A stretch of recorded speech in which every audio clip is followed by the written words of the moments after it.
I was 5 years old. I'd been given an electrical toy for my birthday, and I didn't like the toy, but I took the wires out of the toy, and I walked to a wall plug, and I put the wires into the wall plug and held on, burned my body. My face was burnt, my eyelashes, my eyelids, my veins were burnt, my hands were burnt, and I couldn't speak.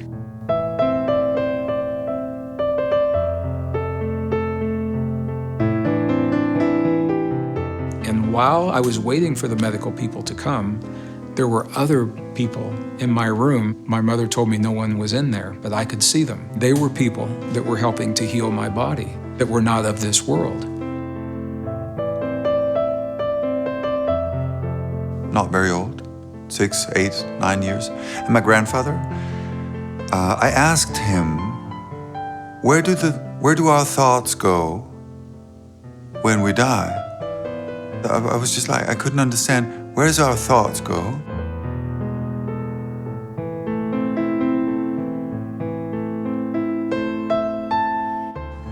I remember how he looked. I don't remember what he said, but I remember how he looked at me.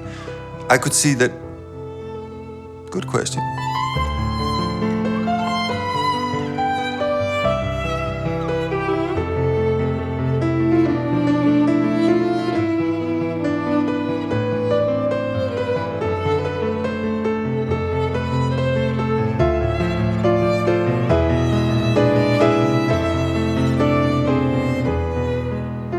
And as I was playing it,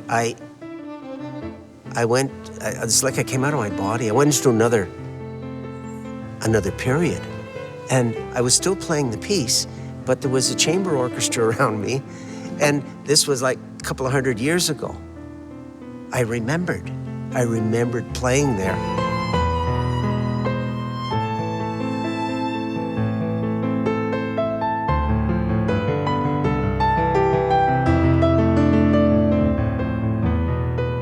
Layers and layers of energy, layers and layers of reality coming into this place. I could feel my body filled with this light, and I could feel this impulse of infinite love. It was excruciatingly divine.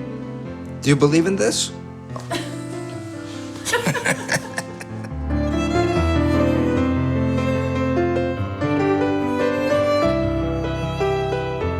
There are people who were so-called spiritual people, and they would talk these beautiful words of spirit, you know?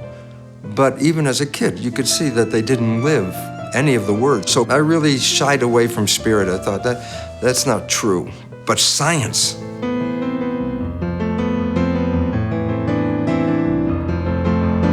I'm not spiritual, right? Until this moment, and I realized, oh my God, where do I come from? The stars. Listen, my background, I'm an engineer. This is what I did for 40 years, 43 years of my life. It's extremely logical, it's very 3D, and everything fits in a puzzle that makes sense. I love that. When I started stepping into the esoteric, all of a sudden, there were invisible things that I could not explain that did not fit into the puzzle.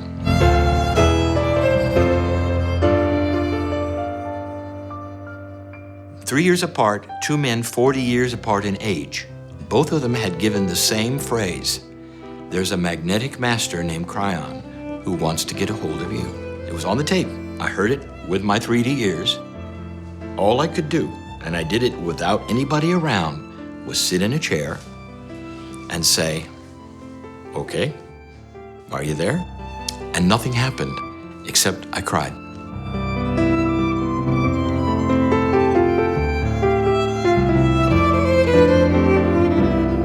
Is receiving information from a very high intelligence given the name Cryon. And the first books that were giving information was the way to inactivate a virus with magnetic.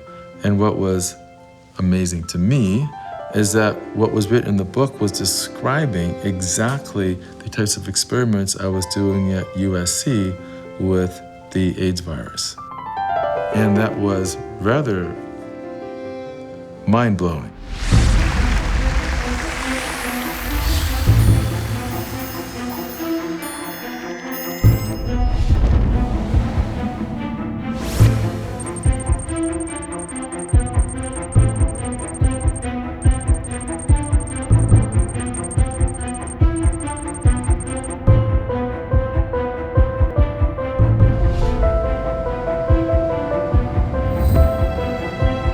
Shalom.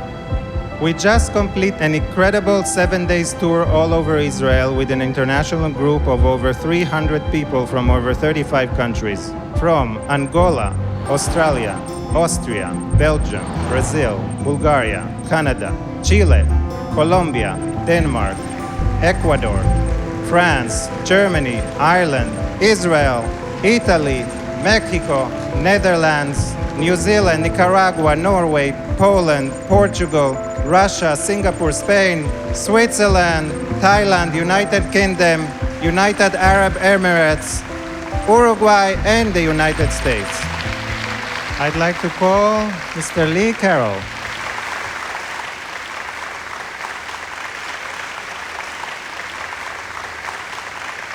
You're interviewing for the first time an esoteric channeler, which almost nobody believes is real. When I speak about Cryon says this and Cryon says that, this sounds really strange to people. So I just wanted to know. As an engineer, you have to understand there was a bridge to cross. My wife at the time, she took me to a channeler. I didn't want to go, but it was her birthday, so I went. This man sat in front of me and did basically what I do today. I laughed, I didn't believe it, but it was recorded.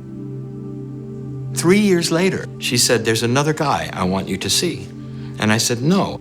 She said, look, it's only gonna be 15, 20 minutes, come on. So I went and I didn't like it, and I told her, never again. And then I got to thinking about something.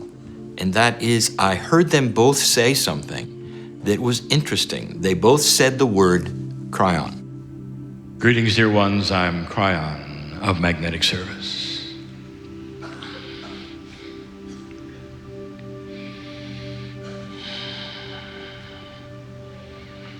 And so now we are in Tel Aviv, in front of over 900 souls. Is the man in the chair pretending? Or is there something here? I want you to take a moment and look at the reality that is before you now. Listening to a man in a chair, and you're told it is the voice from beyond. There is always the question, is it real? Can humans find a time when they will allow space for what they don't believe is possible? It's not going to take long before your scientists start to see what I'm going to be calling the field. The field is a benevolent, harmonious vibration. And if you harmonize with it, with your consciousness, you activate your cellular structure. Those who could totally and completely harmonize with the field can control physics.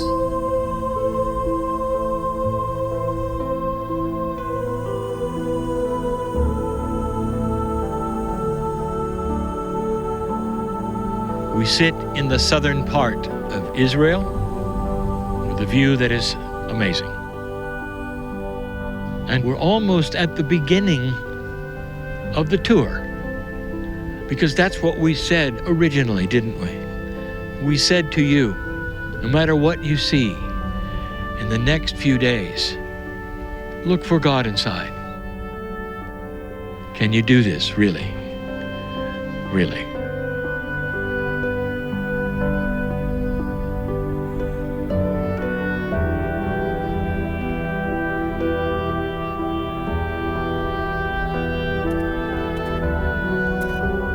I was born a sensitive kid. I was always aware of that there was something out there. About the age of 40, I was walking on Harrow on the Hill. We lived in London then. Halfway up the hill, suddenly it's like somebody sticks a Cuban cigar in my back. And it's hot. And it's like burning. Even the dog stopped. He looks at me, I looked at him and go, ooh, something's happening. When you light gas, you have this whoosh, and it's lit, all at the same time. That's how it felt. I became, within 30 seconds, an electro-hypersensitive. I suddenly have the feeling of like moving fields around my body. So I went up, sat quietly under a tree, and I started playing with my hands, with what I could actually feel. And that was the beginning.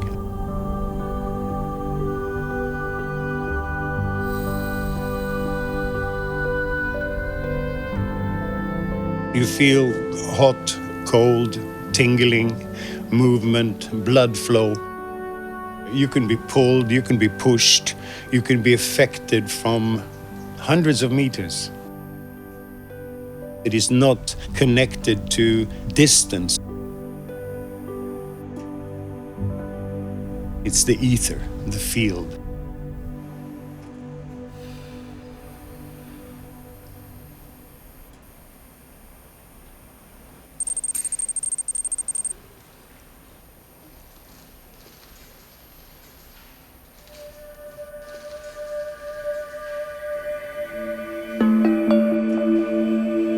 Next one.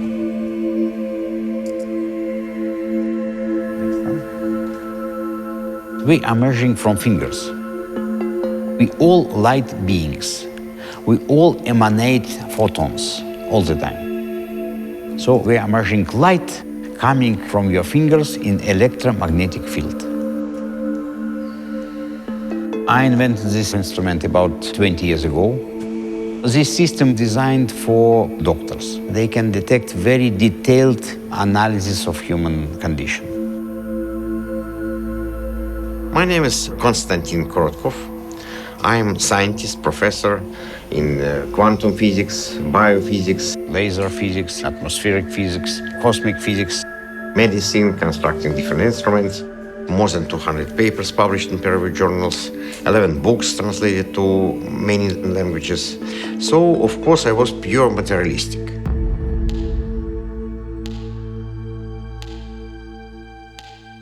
My name is Bruce Lipton. I started out as a young child with a Russian Jewish father in the United States in the McCarthy period. When I grew up in that McCarthy period, no matter how much they were against Russians and Jews, Albert Einstein was a hero of the world. And he was a Jew, and so Albert Einstein was my hero. That led me into science. I ended up teaching in a medical school, and I was teaching the conventional science of genes control your life. And this is an experiment that I did that changed my whole life. I have 50,000 genetically identical cells in a petri dish. All the cells came from the same parent. I split the cells into 3 different petri dishes. I changed the environment in each of the dishes. In environment A, the cells form muscle. In environment B, the cells form bone. In environment C, the cells form fat cells. Now you're left with a question. What controls the fate of the cells? And the answer is not the genes, they were all exactly the same. The only thing that was different was the environment. But at this time, which is back in the early 70s, all the scientific world was so wrapped up in genes that when I tried to show my experiments, my colleagues looked at it and said, no, that's, there's just an artifact, it's not real. I left the system. I knew I was teaching the wrong information, that genes do not control things. Next one. We had this experiment in Mr. Ramon, and the idea was to see whether we can detect influence to people from different parts of the world. We had 5 cameras. All those cameras were synchronized with our scientific instruments. All experiments was done in blind way, so people did not know at which moment they start to influence.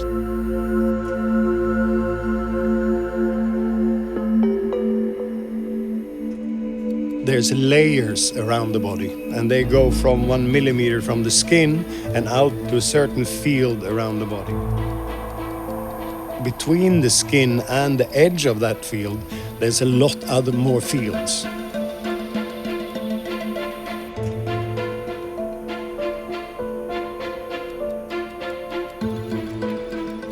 When I start off by almost touching and then I move slowly backwards, I am looking for the field that gives me the strongest sensation in the palm of the hand. When I find the right field, that field will start pulsing. Now, the pulse to me is just about the most mystical thing in the world, because I have no idea what the pulse is.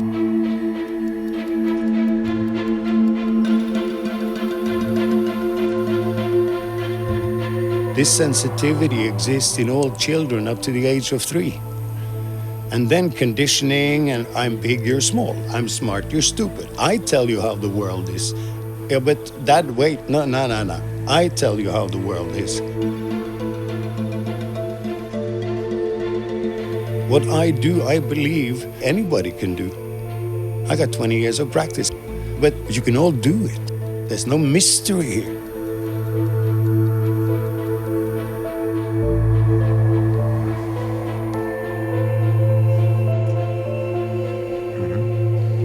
Energy increased dramatically. Different holes, they are related to different dysfunctions of the body. Before, it was many holes, and after, it became much more rounded. It is no doubts that was really clear effect. My name is Trum Aronsen. I am a moxiteca, a closed, open-hand practitioner. I left the system and I started to study quantum physics. In Newtonian physics, we say everything is mechanical. And then we created the picture of an atom, like a little solar system with electrons spinning around. That's a mechanical picture created from a mechanical belief. Nobody saw the atom. That was just an idea. But around 1895, they started to say, what makes up an atom? And they started to find there's something inside the atom. Oh, well, there are electrons in the atom. There's a nucleus in the atom. They said, oh, smaller particles. But then, as they started to look at, so what makes up an electron? What makes up a proton or a neutron? They found out inside of those things, there's nothing but energy. The universe is made out of energy. The physicists call it the field. The field of what? Invisible energy. Energy not seen. It touches you in ways that are fascinating. What is that? Wouldn't you like to bottle it and take it home and analyze it, and you can't? Truly, what is this?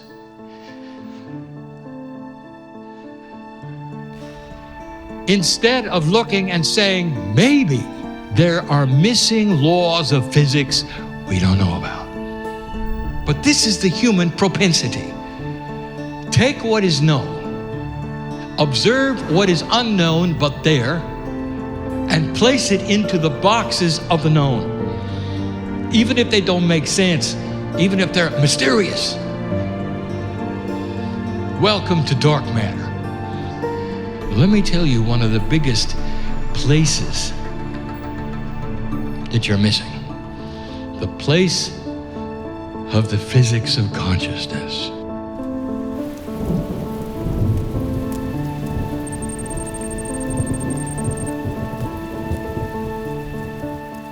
I worked in the Princeton Engineering Anomalies Research Laboratory till I retired in 2002.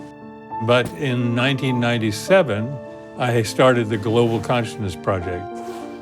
What we have done is to create a network up to about 70 sites around the world. We have a random number generator attached to a computer which collects data continuously. A random number generator is diode and a circuit that pushes electrons through a barrier. We sample a tiny voltage and we convert that into ones and zeros. If the voltage is high, it's a 1. If the voltage is low, it's a 0.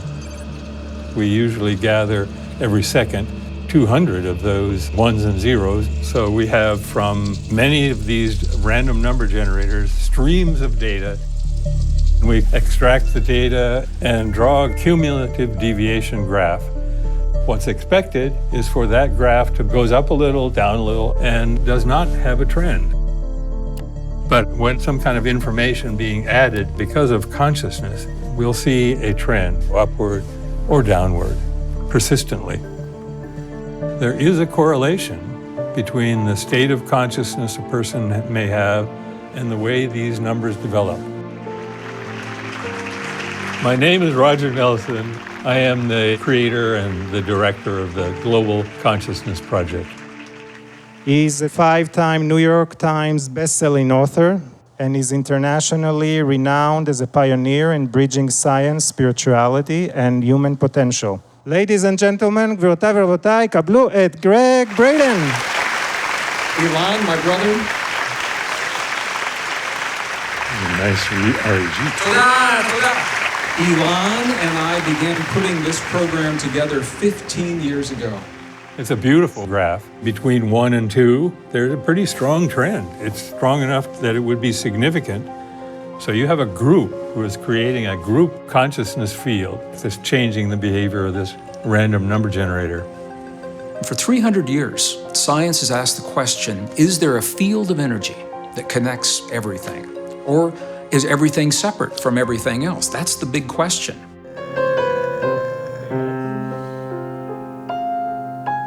The field is the energy. The field is the origin of everything. That's what the music is actually doing. It's connecting to the field. Once you're connected to the field, you're in your power. My name is Robert Coxon. I'm a composer.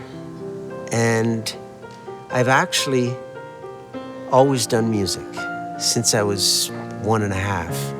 And it's always been my passion.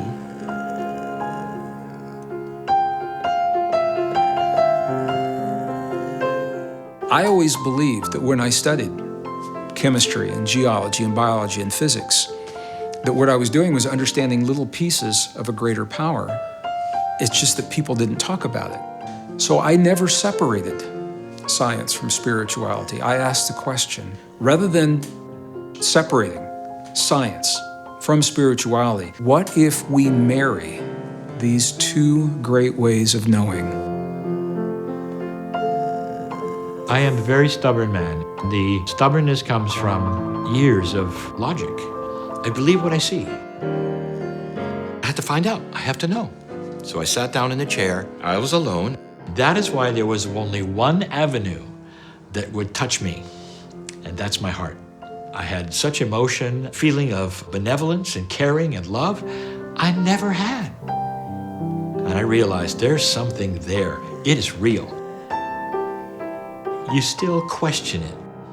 And so it takes a time to adjust, for it to prove itself over and over and over, for you to see, okay. Finally, I realized I would have to be on stage.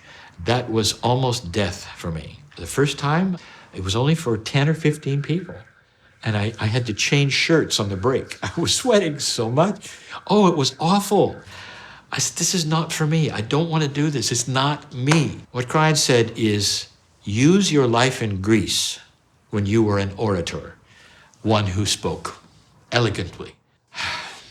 I got in front of the crowds. They got bigger and bigger, and I said, okay, I'm going to pull in who I used to be, who I was relaxed with crowds and all. And you know, the more I did it, that's exactly what happened. Now I don't get nervous at all. The only thing that makes me nervous is I want to deliver the right message. Let us look at the power and the physics of consciousness. Someday, there will be inventions in physics, and when they do, you will see that consciousness is energy. Consciousness, what human beings think collectively, can be measured. Changes things, moves things. Belief moves things.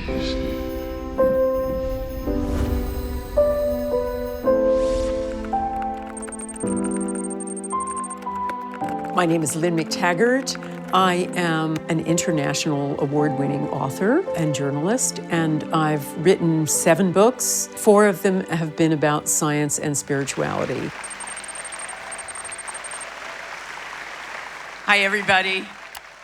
I wanted to put the idea that our thoughts are an actual something with the capacity to change physical matter to the ultimate test.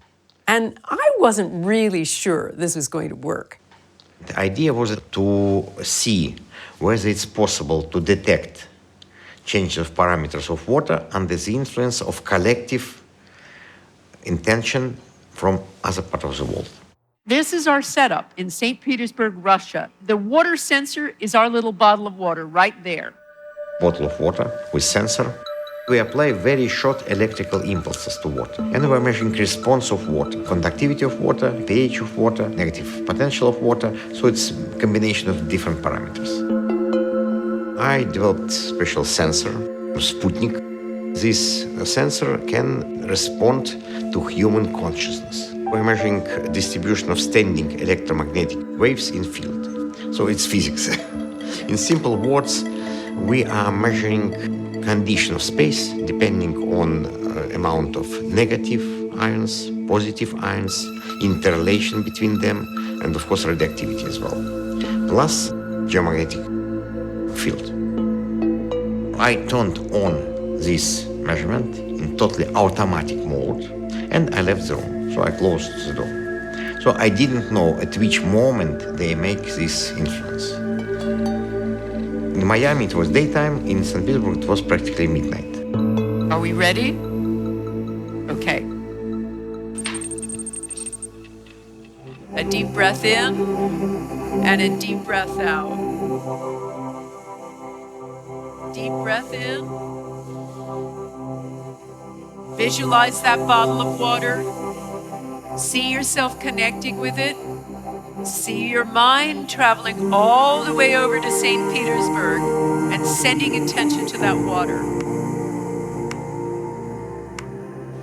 Our intention is to send love to this water so that it becomes part of our hearts and becomes pure and more alkaline. Keep feeling the connection with everybody in the room. One big consciousness.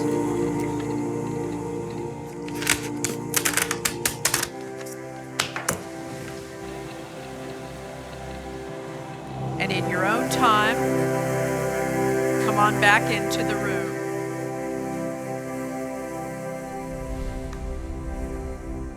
We ran a water experiment yesterday, remember it? We didn't affect pH. We didn't change the light emissions, but we had an extraordinary effect on the environment around that water. Every bar, it is 10-minute measurement. It was an hour and a half, 90 minutes. All of that blue is when it was turned on. All of the green is when I started talking. The red is that little 10-minute window of you doing your intention. Signal had some variations, and then signal tremendously dropped down. It means a calmness, your calmness, have an effect on a little bottle of water, thousands and thousands of miles away.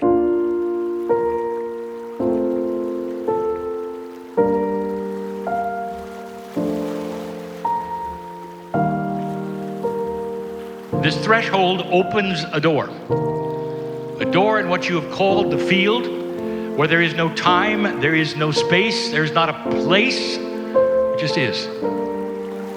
Some say the field is the other side of the veil. Some say the field is a magic place where your soul can go and relax for a little while before it comes back.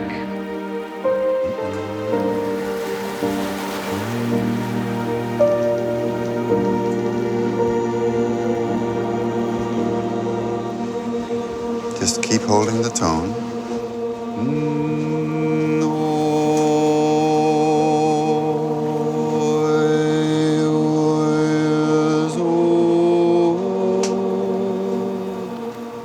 We are floating in the Sea of Galilee. When you float, you are not connected to the land. None of you right now are grounded. So we're going to talk now about the soul.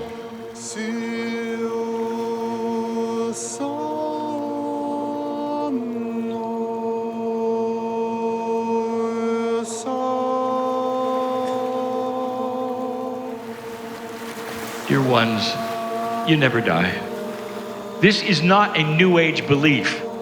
Go back as far as you can and find the texts of the belief of those Hindus and those Buddhists thousands of years before your prophets. What was the staple of their belief? The soul returns. Intuitive, common sense, spiritually made sense.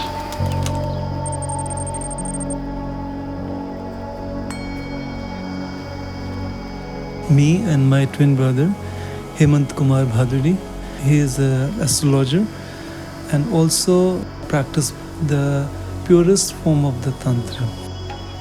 We live in Varanasi. This city is very ancient and a center for knowledge.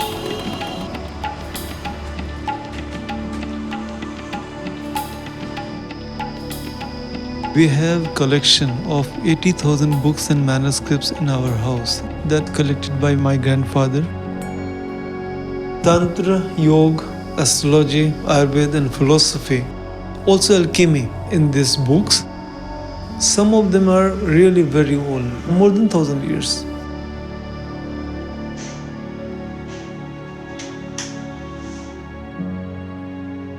Government of India is helping us. They scanning. Till now, they calculate 7,732 manuscripts.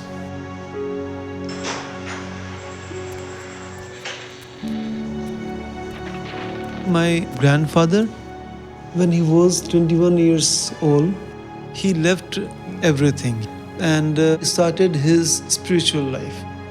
He did tapa. Tapa means when we follow the divine, when we alone from the society. Even though Sage Bhrigu left his body many thousand years ago, he appears to my grandfather and he blessed him with the knowledge, ancient knowledge, how energy is active everywhere. I'm Dr. Jayant Kumar Bhaduri. I'm Ayurvedic doctor. I'm practicing Bhrigu Yoga. This knowledge I got through my father and he got this through his father, Shri Sudhir Ranjan Bhaduri Mahashay.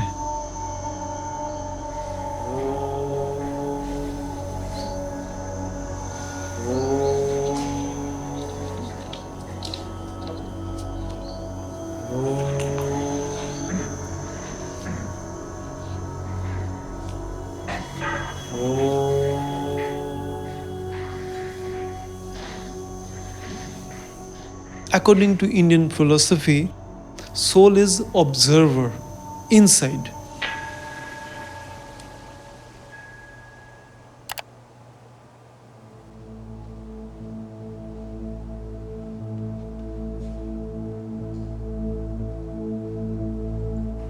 התבקשתי לשבת בשקט במשך כשעה. ידעתי שמתישהו דוקטור בהדורי שולח לי אנרגיה מהודו. אבל לא ידעתי מתי זה מתחיל, מתי זה נגמר, ואם זה בכלל שודר. לא היה לי מושג. This universe is a part of infinite. So there are many energy channels in this infinite. I use them to transfer this energy from me to Ayala.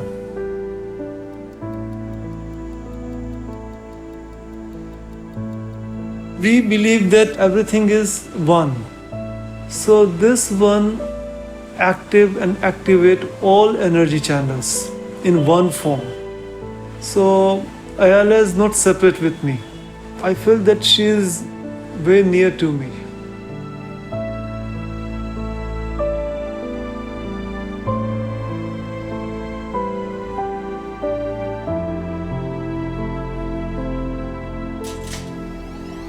I was a very strict physicist, but I was interested to study what is going on after death. So I organized a big research, had a team of doctors, medical professionals. We've been studying people immediately after death and measuring dead bodies and the progress of their energy. Once I have a call from one guy who told me, Konstantin, something very strange happening. Can you come? It was in a hospital where we kept this body. I entered and I really feel that someone is looking to me. I feel it. I was able even to detect where this spirit is settled. When we have this Sputnik in the room, we expect to have all parameters stable. If there are no moon eclipse, sun eclipse, or no equipment running around. When we see some peaks of this signal, then it means that it was something influencing this particular room. It was very clear proof for me that all these metaphysical ideas, it's not just imagination. It is a representation of very deep wisdom, very deep knowledge about another side of life. פתאום הרגשתי צורך לפתוח את העיניים, והרגשתי ערנית.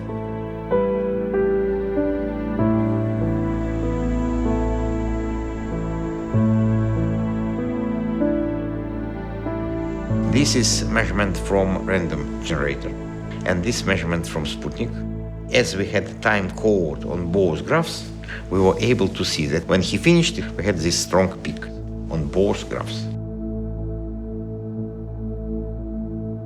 We did this measurement twice to be sure that it's not just random variations. In this second experiment, he enters this increase of signal, then he starts meditating. Again, it's increase of signal, and signal is coming up, then it's coming, then he stops, but signal still is coming up. It's after effect. If you put these two graphs together, you see it's practically the same. Different type of measurement. It's amazing. Thousands and thousands of kilometers from India to Israel, Dr. Baduri was able to change physical process. And what does mean physical process? It means physical reality. I wish to speak of the prophet Elijah. Pretend for a moment to serve Elijah, the name of Elisha. And Elijah comes to you and says, I want you to write it down, because I have chosen my time to ascend. The transformation began. A light as bright as the sun. It was almost too bright to see, to look at. Elisha was touched. He almost couldn't write, couldn't speak, because he felt that light. He knew that light. He was seeing something. He was seeing the soul, Elijah. As Elijah began to raise in this vehicle and ride within it, Elisha continued to watch. And then Elijah was gone. He wrote it as best he could. And you can find it today in the old scriptures.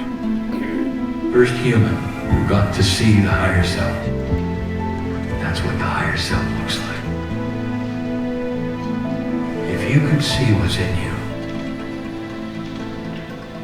the eyes that Elisha had, you would see the same light. All over the world, they know that word, to ride in the beautiful chariot, almost like you're going home.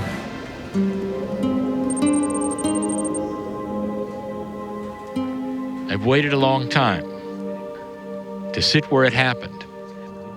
Same dirt, same place.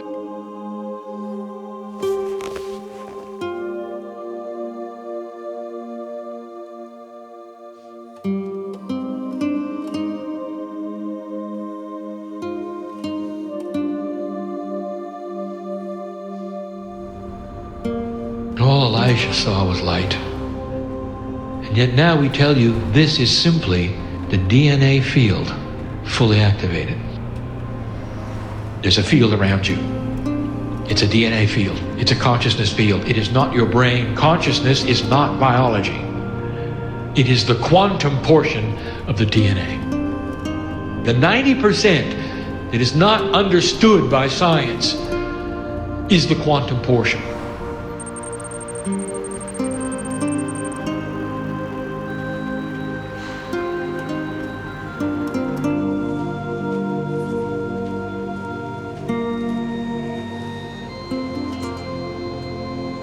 Science very often, unfortunately, goes through dogmas. DNA is one of these dogmas. Only 1% is coding DNA. These are the genes. And for a long time it was thought that all the remnant of the DNA, 95, 98, 99%, was just junk DNA, was garbage. Now we know that this is absolutely not true. In order to understand what the code is, we have to go to the vibration. My name is Carlo Ventura. I'm a cardiologist. I'm a full professor of molecular biology in the School of Medicine at the University of Bologna. And I'm the director of the National Laboratory of Molecular Biology and Stem Cell Engineering at the National Research Council in Bologna. I was very, very young, maybe less than 10. And I saw my mother, she was sick. I promised myself that even if I could not see what was making her being sick, I will find it and I will cure her.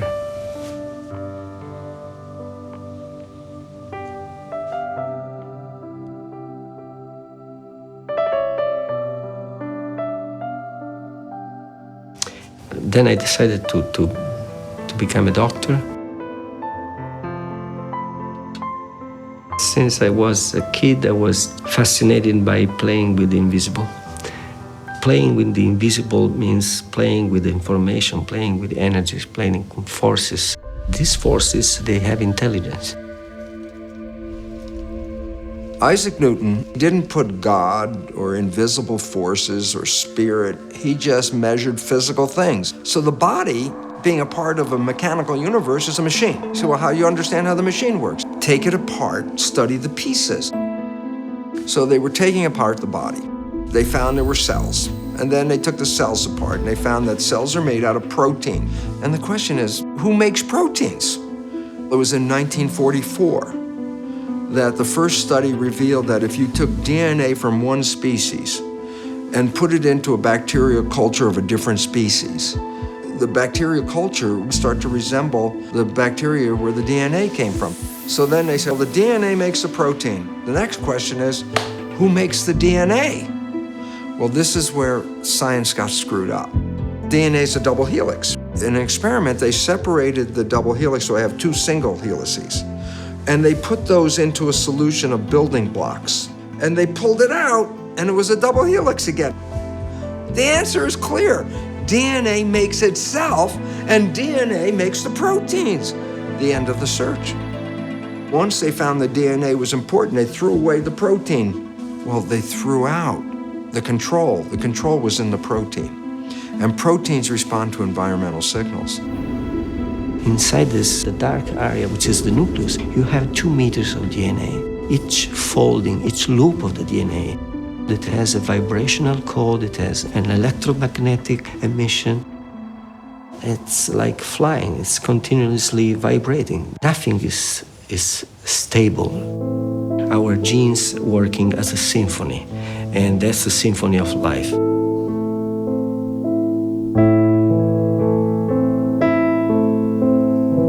The information which led me on the path of electromagnetic research with lasers, that it began with a vision of DNA.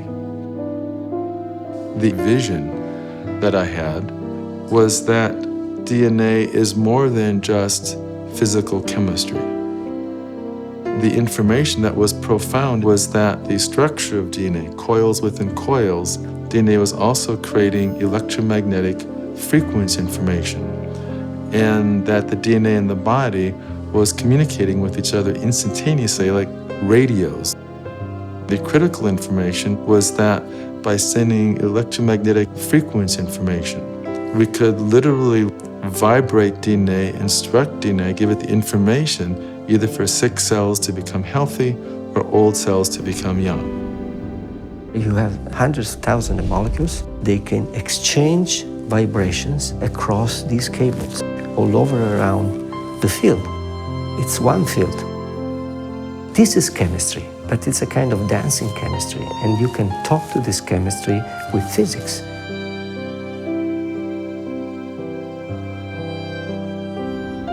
The outer surface of the cell membrane is there are little antennas called receptors. And the receptors are responding to environmental signals. This is what changed my whole life in a minute because I wasn't spiritual. I realized it's not the antennas, it's the signal coming to the antennas. I'm like a television set, I'm playing the Bruce show, but the broadcast is coming in. And if the body dies, broadcast is still there, just like a television set.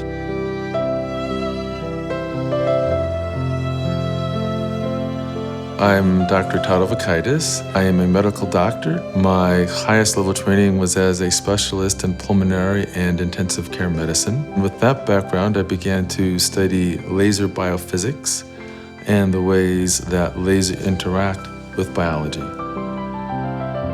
In 2010, when I produced the DNA book, we still thought that 90% of DNA was not functional.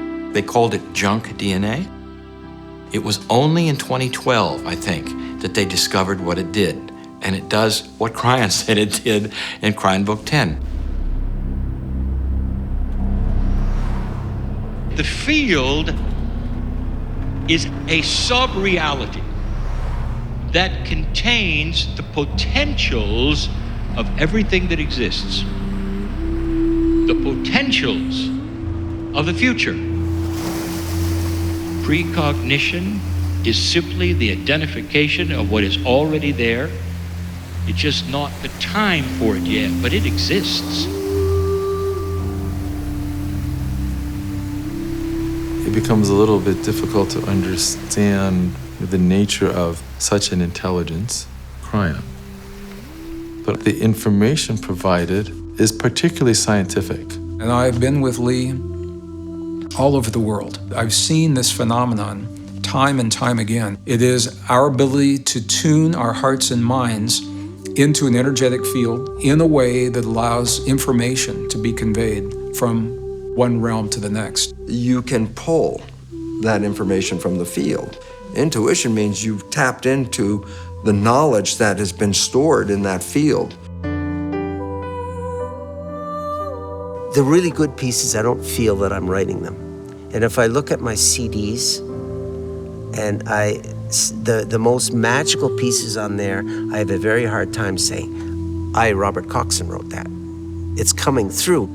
I don't know where my hands are gonna go, but they go to the right place, if I let them.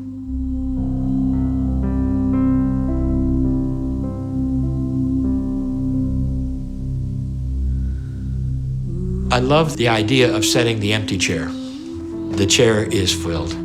But when Cryan comes in, I go away. When I first started, I thought, what if I have a whole auditorium full of people and I sit in the chair and Cryan doesn't come? That was the biggest fear I had for the first few years. Then I realized it's not going to come in. It's already here.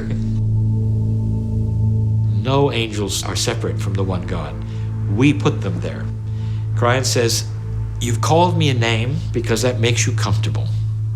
He says, on the other side of the veil, there is a collective, what you call God, billions and billions of energies with one consciousness.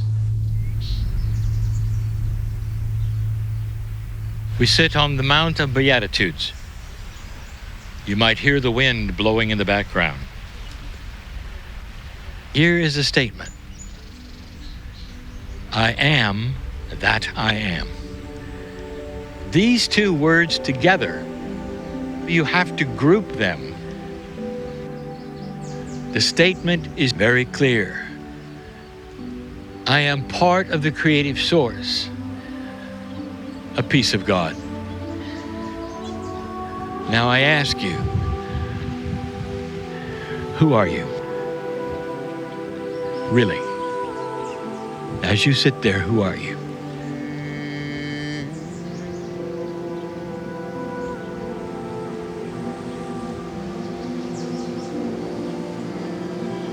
My name is Peggy Phoenix Dubrow, and you're asking me, who am I? I woke up when I was 22. That defines me. I was raised Christian, and I had learned that God was my father in my religion. But I didn't feel this love. My own childhood, I came from a pretty dark and dirty place. My father, he was a paranoid schizophrenic alcoholic, and he was very abusive to my brother and sister and I was the oldest. That's what drove me. I needed to know God the Father.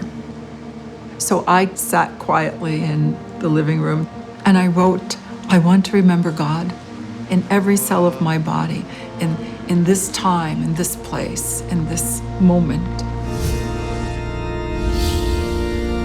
It was like veils of reality fell away. Layers and layers of energy. And then I could feel my body filled with this light and energy. I only knew I'm in this space that I just experienced the most exquisite divine love ever. And I just wanted to share it, and I just wanted to tell people God is real and God loves us as we are. The first thing I did after having that experience is I went to the elders of my church.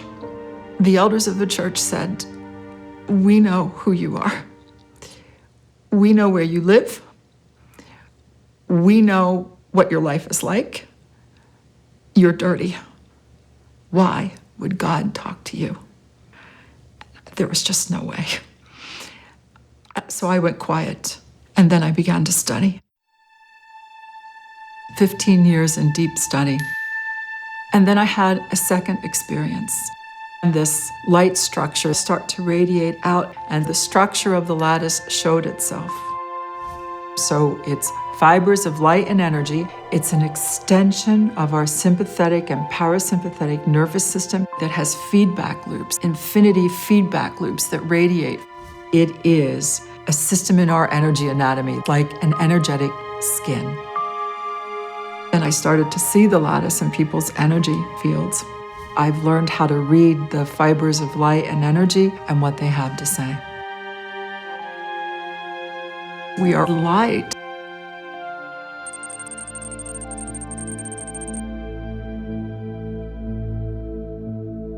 We have a symbol we use. You make the symbol, the person doesn't know. It's like an antenna just telling the universe, beep, beep, beep, beep, beep. It dials up a resonance within you and within the person you're working with. It's a vibrational frequency that Divine Matrix understands.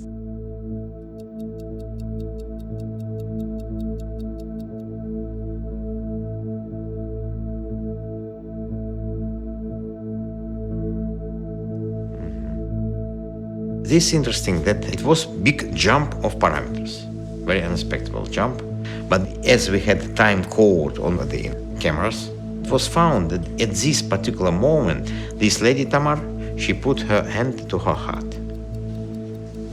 And if we look to her parameters, then we see level of energy increased tremendously. Maybe she felt something. That's why she put her hand to her heart.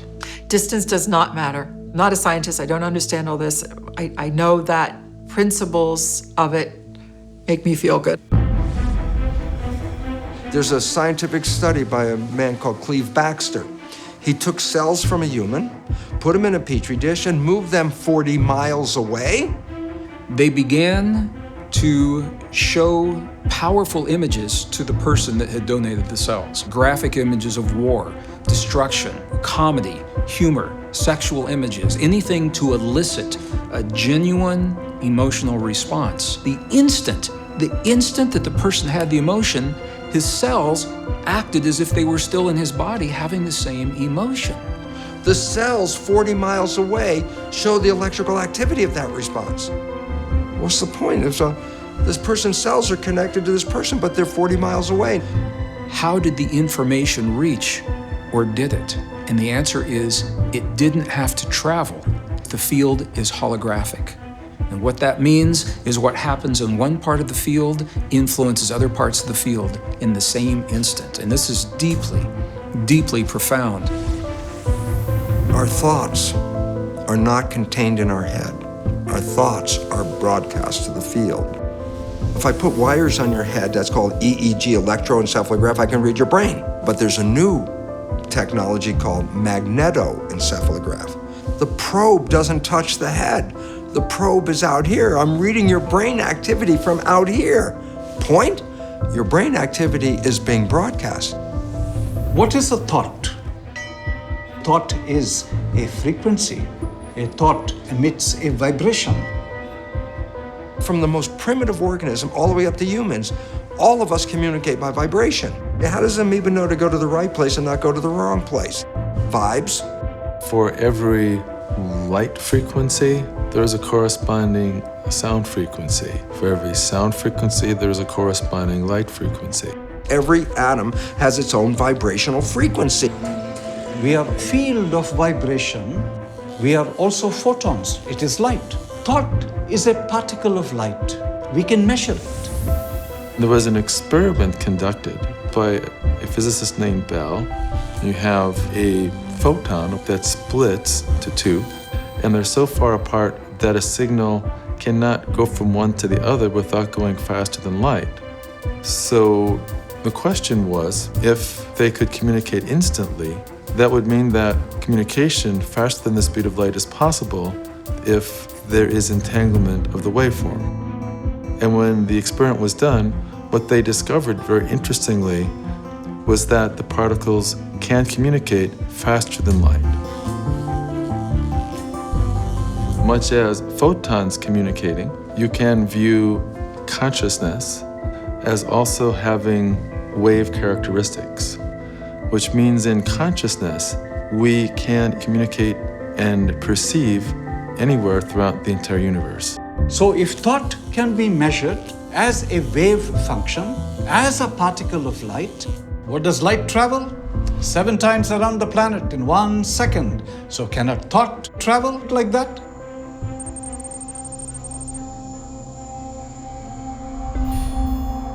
My name is Krishna Madappa. I run an Institute for Science, Spirituality and Sustainability in the US. My education has been engineering sciences, mechanical industrial engineering, biophysics, and psychoneurobics.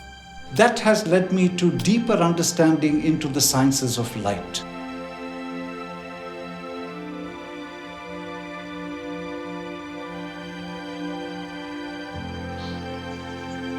We sit on the Golan Heights, where many wars were, and many Israelis will say it's only a matter of time, and there will be another, and another. Generation after generation after generation. Things haven't changed. If you have a sightless person in front of you, and they've been sightless since birth, sit with them a moment. Explain the spectrum of color. They don't know what they don't know. I say to Israel, you don't know what you don't know. Color is coming.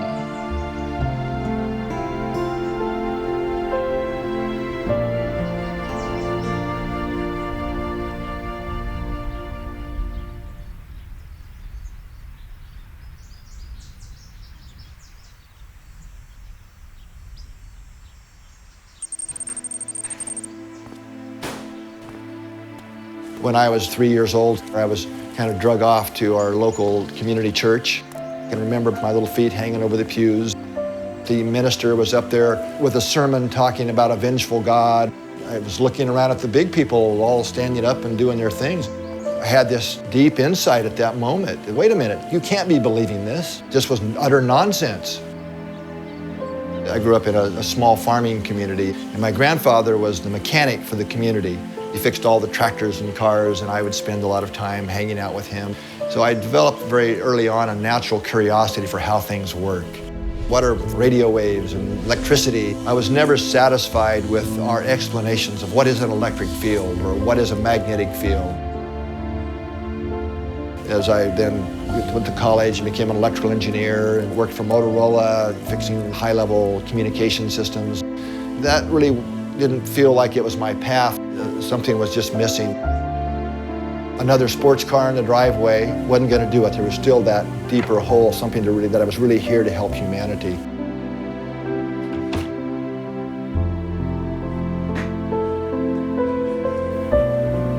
I deeply understood, not just mentally, that it's about consciousness. It's not about technology.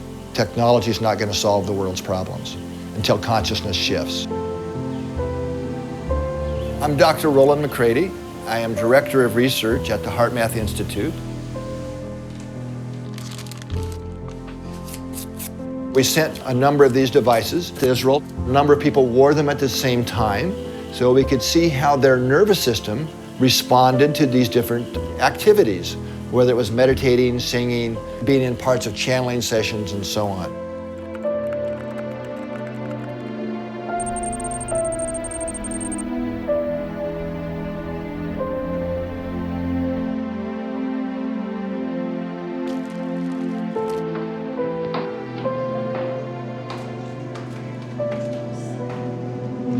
Keep the tone as soft as you can.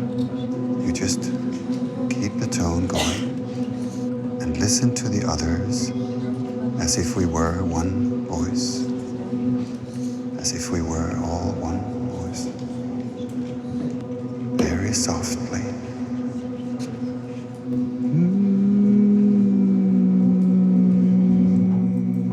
If we look at this graph here, we see that during a meditation, the 4 people here that were being monitored at the same time, there's a lot of differences during the meditation, but really interestingly, after that, when some singing was going on, we see a very clear change in the patterns of 3 of the 4 people. Very nice period of coherence occurred. Coherence has a very unique pattern. It's a very distinct, different pattern than the rest of the rhythms. We know from many, many studies over many years, close to 400 independent studies now have shown that this is a very beneficial state. Blood pressure is reduced. Hormonal balance shifts to more positive ratios. Keep that tone. It's really when we have heartfelt emotions of connection with others, love, care, compassion, these positive regenerating feelings take us naturally into this very optimal state that we call coherence. I can share who I really am through music, my voice. Just be able to close my eyes and go in that space. For me, it's more like it happens now, right now.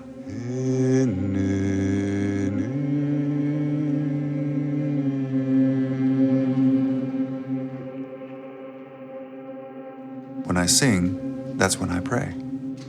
As I wrote in my song, you know, the one that starts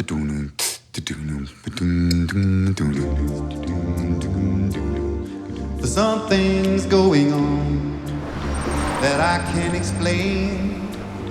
No matter how much I use my brain. My name is Anders Holte.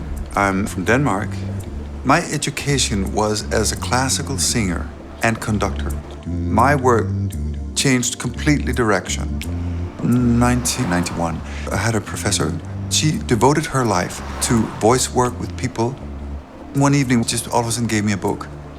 It was a book like so many books that talks about the possibility that there is a greater universe, a greater existence happening beyond just this 3D world.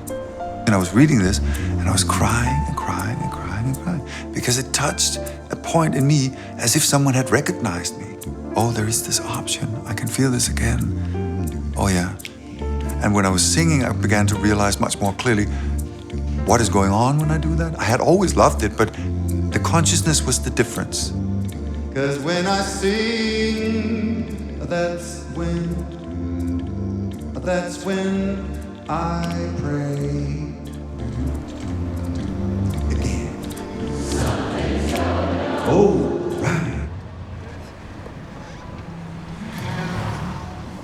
All right.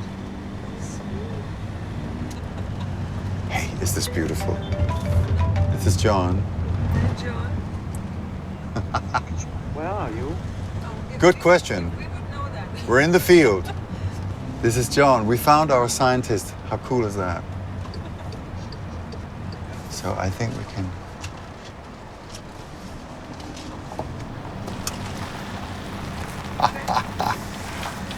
Look at that.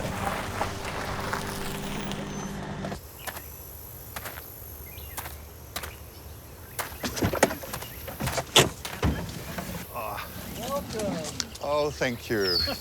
Hey, John, we made it. How are you? This is good to see you. Man, this is good. Oh, Good to my God. see you. I can't tell you how glad I was to hear your voice here at the end. Wow. Christina, how are you? Wonderful to see you. This must be the most beautiful located laboratory in the world.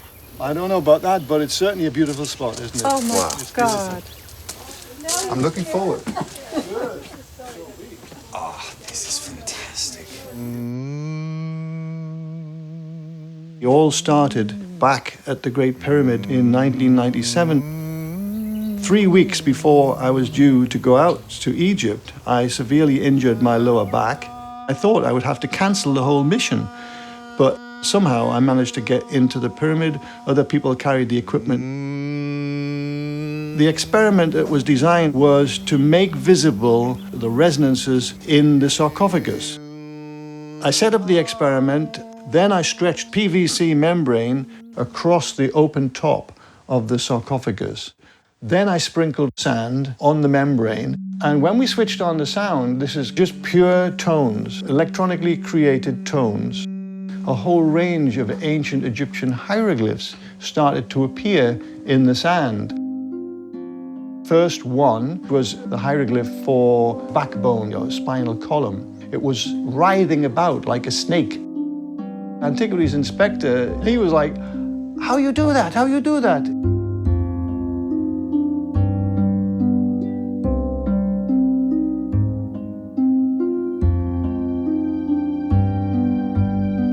We saw lots and lots of different hieroglyphs coming out on this membrane. But what was so extraordinary was, within 20 minutes of making sound, all the pain in my back left me, and I never did come back.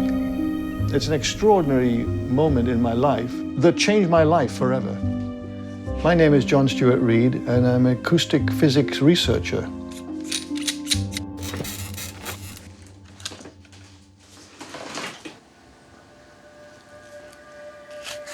Pythagoras said that music could be used in place of medicine.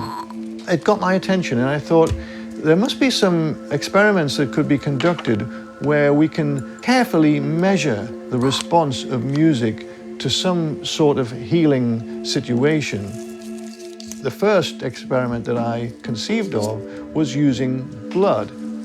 You take a vial of blood and you place it into an incubator with a small loudspeaker in the incubator that's feeding music to that blood. At the same time that that's happening, we have another vial of the same blood. We have a Faraday cage, which is electromagnetically screened, but it's also a very, very quiet environment. So that blood is not receiving any music, it's just receiving quiet.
We go through a protocol that first dilutes the blood by a certain ratio with a buffer solution, and then we extract a small amount of that mixed blood. When we put that blood into the cell counter, it will tell us how many cells are actually live and what the term is viable.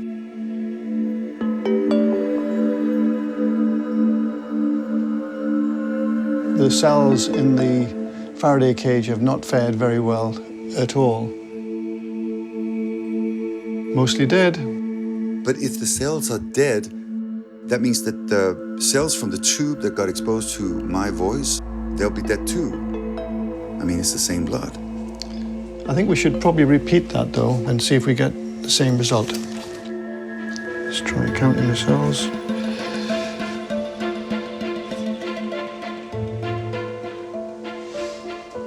Still the same with that sample.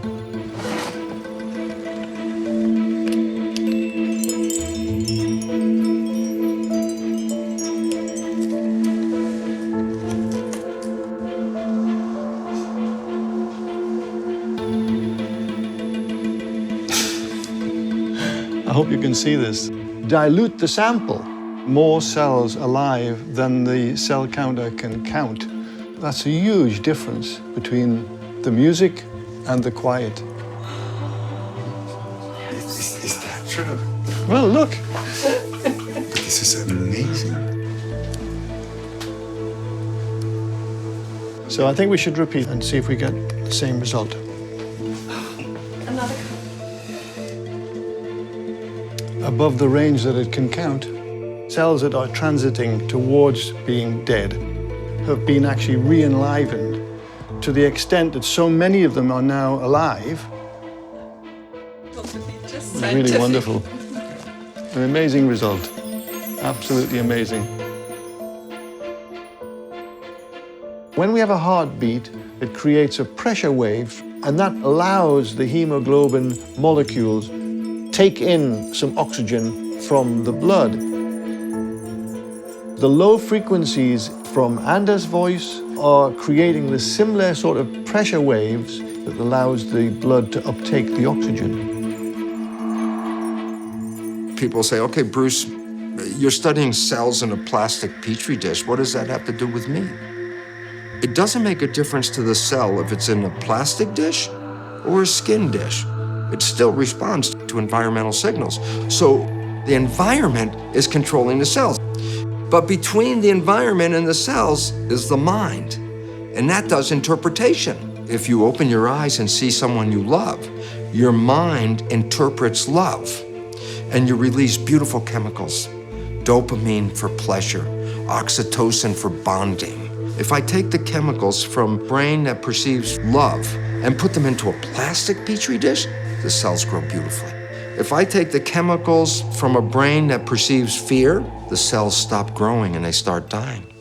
So you're the one whose thoughts change the chemistry, and the chemistry controls the genetics. So all of a sudden, you're not a victim of your genes, you're the master of your genes. We are on Mount Hermon, and it allows a view into Lebanon and Syria. Not too far from here, a dark army without borders. Consciousness you have carried around for eons and eons, and the darkness that you have seen could fill libraries. Where do you take your cue from? I'll tell you, from the past. Isn't it time to change that? You can change the past because of what the future holds. It means that the consciousness that expects a good future will back up and change that energy that says you're nuts. It's going to happen again. It's going to happen again, because it always does. Things that are happening in the future can change the past. Did you hear that? We were able to send these cells back in time. So this was our experimental model. We grew cells for more than 3 months. This is a critical point where the cells are completely aged. They're not able to do anything. They start to die.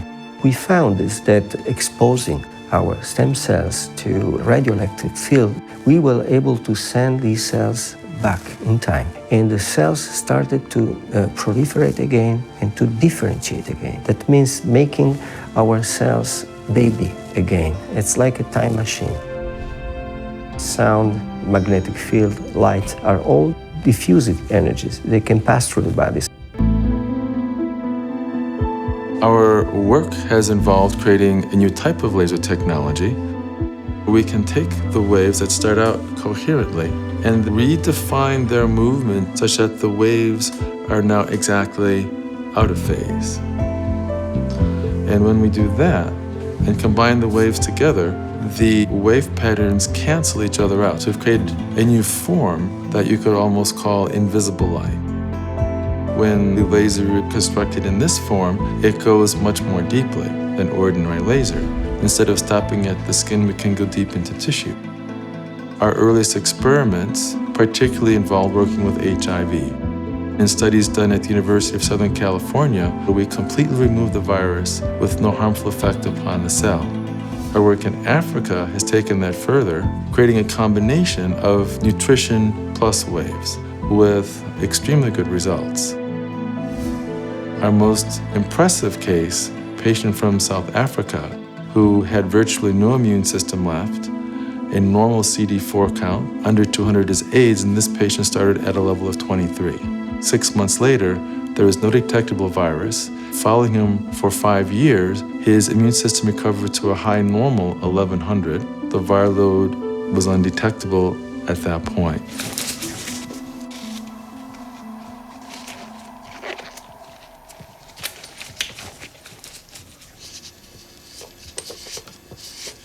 Seeing the hieroglyphs, that really inspired me. I wanted to develop an instrument that would make sound visible.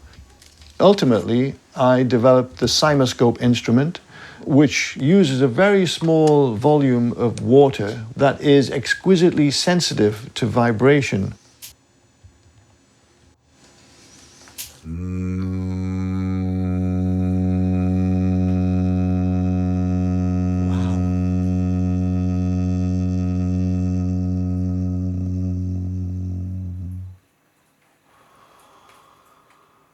When any beautiful sound enters into the water, what I see every day is a beautiful image. Beauty begets beauty. We are 90% water.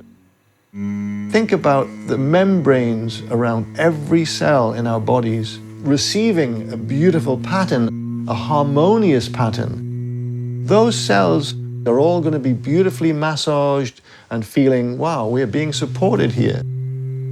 And there's a very clear change when you compare a healthy cell sound with a cancer cell sound, which produces ugly pattern.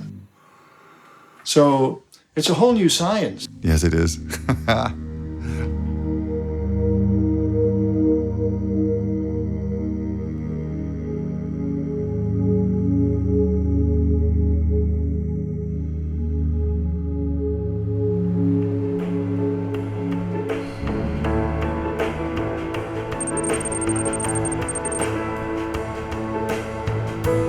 שמי דוקטור ירון סגל, פיזיקה של אטמוספירה, זה הדוקטורט שלי.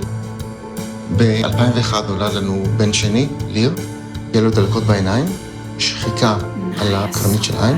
זה אמור לכאוב כאבי תופת, זה לא כאב לו בכלל. והרופאה שלו אומרת לנו, כן, זה לא מבין. ואז שואלים אותה, מה עושים עם זה? יש לנו חיים עם זה, אין מה לעשות. הסתכלנו באינטרנט, ובוא נגיד ככה, זה לא דבר שאת רוצה לקרוא לפני השינה. זה הרבה ניתוחים, קשיים בתקשורת, ובעיקר מה שיש שם זה תמותה בגיל מאוד מאוד צעיר, בין 5 ל-8 שנים.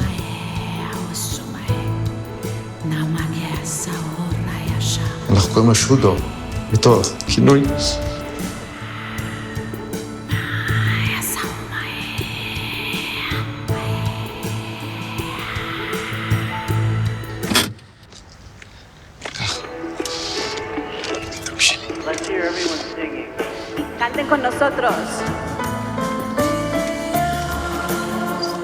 ליר ואני היינו מטיילים כל ערב ובזמן הזה הייתי חושב איך אני מגיע לשורש הבעיה שלו. לקחתי את הפיזיותרפיה, והבנתי שמדובר בתהליך שמשדר אנרגיות נמוכות, תהליך מאוד מאוד מדויק, שמכוון רק למערכת הספציפית שאותה אני רוצה להפעיל. ומזה הגעתי לתדרים. באיזשהו שלב עלה הרעיון של אם יש פעילות מוחית, היא משדרת החוצה בתדרים מסוימים, אני יכול לשדר פנימה את אותם תדרים, ובעצם להפוך את התהליך הזה.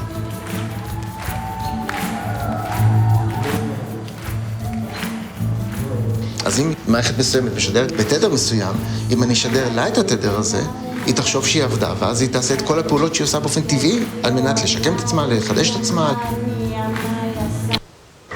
מה אבא? אוח, אני אוהב אותך, ילד שלי. ואז ב-2006 כתבתי הצעת מחקר ראשונה. הצעתי את זה לכמה קרנות מחקר גדולות בעולם. התשובות שקיבלתי היו מאוד פושרות. היו כאלה שאמרו לי שאני אומר שטויות. ברגע שאת יודעת שהאמת שלך היא נכונה, אין לך הרבה ברירות. את חייבת לנסות את זה כדי להגיד לעצמך ביום שעושה חשבון נפש, לא ויתרת על זה. זה יעבוד כי אני יודע שזה יעבוד. ואז ב-2010 עושה ניסוי ראשון, לא רואים משהו. זה לא מופרע כמו שזה נראה. אלה חולדות שעברו פגיעת גב, עצם זה ששידרנו לה מערכת, שדה מגנטי. אחרי חודש אנחנו רואים שיש איזשהו חיבור מחדש של החלק הפגוע לחלק הבריא, ואחרי חודשיים זה חיווט מחדש של חוט השדרה. החולדה הזאת חזרה ללכת. השדה ששידרנו להם עזר להם לתהליך השיקום שלהם. היה לנו שני מטופלים, אחד מהם קיבל טיפול ואחד מהם הסכים לא לקבל טיפול. הבחור הזה לא קיבל טיפול שלנו, לכן בעצם רואים שהסיבים מתחת לאזור הפגיעה כמעט ונעלמו אחרי 4 חודשים. לעומת זאת, הבן אדם שטופל, אחרי הטיפול שלנו רואים עיבוי משמעותי של היכולת הולכה מתחת לאזור הפגיעה, ואיזשהו סוג של חיבור בין החלק הפגוע לחלק הבריא. בעיקרון אמרו לאותו מטופל שהוא לא יכול להזיז את הרגליים אף פעם. בסוף הטיפול הוא גם יצליח להזיז את הרגל. גוגל התלהבה מאיתנו כי אנחנו הלכנו עם מתודה מאוד מאוד קשוחה. מה, אנחנו צריכים לגלות איזה תדרים מתאימים לאיזה תפקוד שאנחנו רוצים, וכשאנחנו לוקחים את זה לניסוי קליני, ומוכיחים שזה אכן עובד. בטח, כל העולם יגיד לא. לא, אני אומר את זה הרבה פעמים. כל העולם יכיר לו תודה. כי אם זה לא היה הוא, זה לא היה. It's a human cardiac cell, contracting, beating. By this sensor, we are recording this trace here. It's a vibrational code. We can listen to the sound produced by this vibration.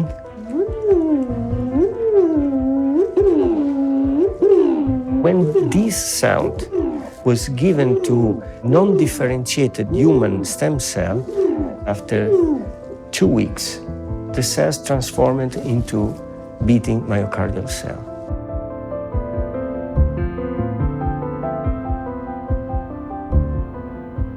These are cardiac myocytes derived from human stem cells. They became exactly like the cells from which we recorded the sound. My main work in regenerative medicine and trying to fix a broken heart.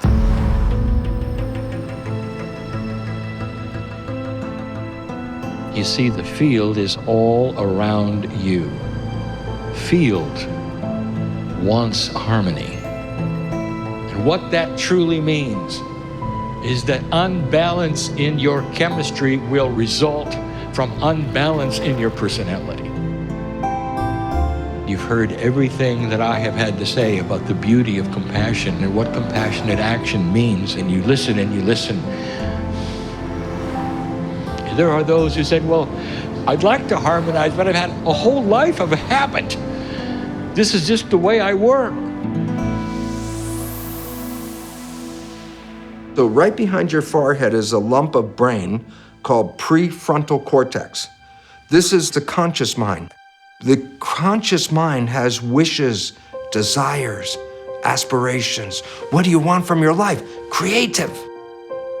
Conscious mind is about 10%. The rest of the brain, 90%, is called the subconscious mind. The subconscious mind is primarily habits, and the fundamental habits didn't come from me. The last trimester of pregnancy and the first 7 years of your life, your brain is operating at a low vibrational frequency called theta, and theta is hypnosis. How do you learn to be a member of a family, in a community, in a culture? You watch other people. You focus on your family, see how they do everything. You learn from everybody else. So the programs that you get for the first 7 years are not yours. They came from other people, and they pass that on to you. But the problem is, it's not just the previous generation, the generation before, the generation before, so we pass down through the family. Here's the problem, big time. Science has found that 95% of our life, we're thinking. When the conscious mind is thinking, it's not paying attention. When the conscious mind is not paying attention, the subconscious program is the default. Well, if you understand that, then it says only 5% of the time you're running your life with your creative mind, the wishes and the desires and what you want. 5%, 95% of your life is coming from the program. Yeah, but the program is not your wishes and desires, it's other people's behavior. 95% of the day you are playing programs that psychologists tell us are limiting, disempowering, self-sabotaging. All of us, every one of us, every day, plays programs that we don't see, and they're not ours. All we see is the result. And we go, oh my goodness, this is not what I wanted. Yeah, but this is what you created.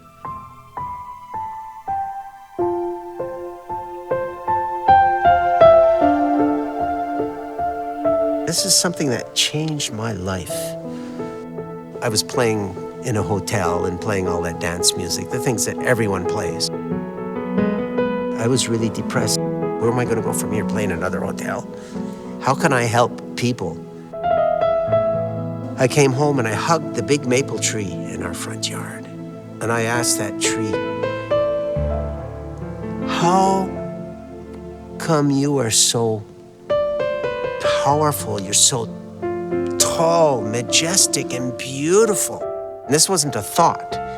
I heard this in my ears. The tree says to me, because I never doubted that I was a tree, never doubt that you're the master. Yeah. You know, I didn't wake up the next morning and suddenly I was this great composer, and I was, I had to work on myself because I still had to get rid of the baggage. And it's taken many years.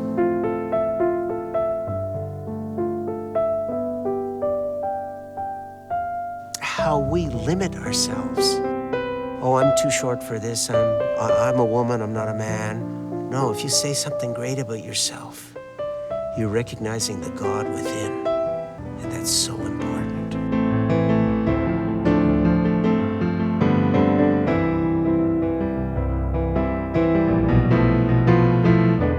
I was married very early.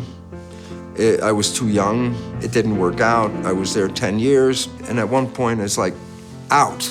And it was so painful to get out that every day when I would shave, I would go, I'll never get married again. I'll never get married again. So 17 years.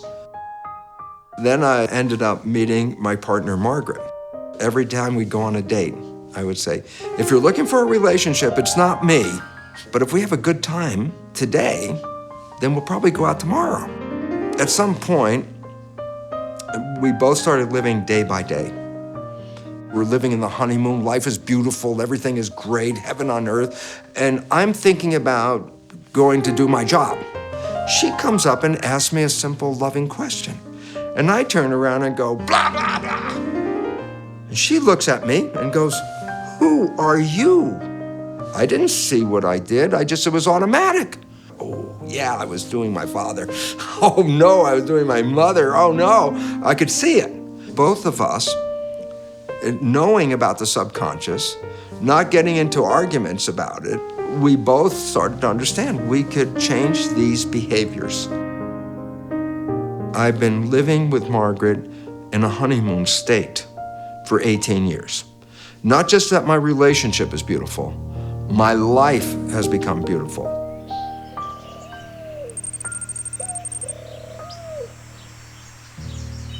Have you felt it yet?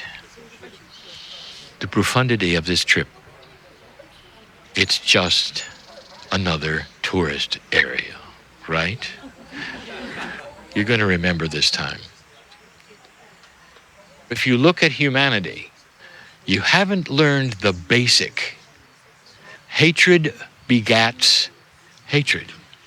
War creates war. The human nature is not wise. It hasn't figured out the basis of love. The love is the glue that holds the universe together. We have 2 satellites in the Northern Hemisphere, and each satellite will send back a signal, and every 24 hours in a day, the signals will ebb and they'll flow. The strength of the field will ebb and flow in a very similar way. One day, this field's just spiked right off the chart. The scientist said, what on earth is happening to create this spike? It was precisely the field spiked at 9 a.m., 15 minutes after the first plane hit the first tower of the World Trade Center. September 11, 2001, many people of the earth found that we were more of a family. They held one another, they cried together, they loved one another, at least for a few days. And scientists attribute that closeness to the strength of the magnetic fields. This has led to a project that is called GCI, the Global Coherence Initiative, headed up by the Institute of Heart Math. There are a series of Earth-based probes that are feeding the data of the magnetic field of the Earth. You know, there's a saying, the still small voice of the heart. In reality, the voice of the heart is not so still and so small. It's just that the noise of the mind is so loud. The magnetic field produced by the heart is about 100 times stronger than the magnetic field produced by the brain. We can measure the heart's field about 1 meter, about 3 feet from the body. You can measure a brainwave about 1 inch away. The heart, through our nervous system, sends far more neural information up to the brain than the brain sends to the heart. And these signals that the heart sends to the brain have profound influences on brain function. They go to every major center in the brain. I'm going to share with you techniques that I've learned from the monks and the nuns and the shamans and the mystics that I've worked with, in addition to heart math research. Okay, so now I'm inviting you to close your eyes. I invite you to allow your awareness to move from your mind into your heart and touch your heart center gently. Slow your breathing, a little bit slower than usual. 5 seconds on the inhale, 5 seconds on the release.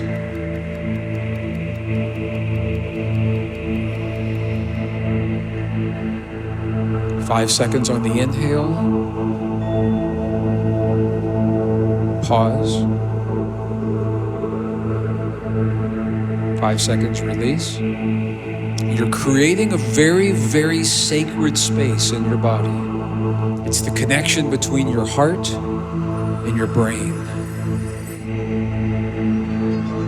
When we can create coherence between the heart and the brain, we create signal that can be measured electrically, 0.10 hertz. It's a very low frequency.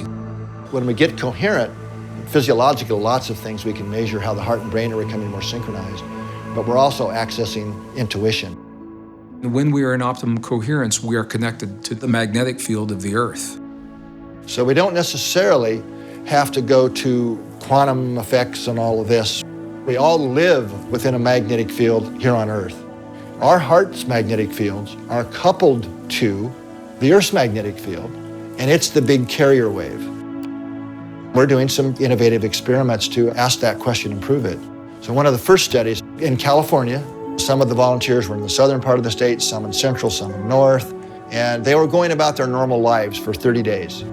What we found is this group of people's heart rhythms was synchronized, a slow wave synchronization. How can this be? The only thing that could explain it was if they were synchronizing to a signal that they were all exposed to.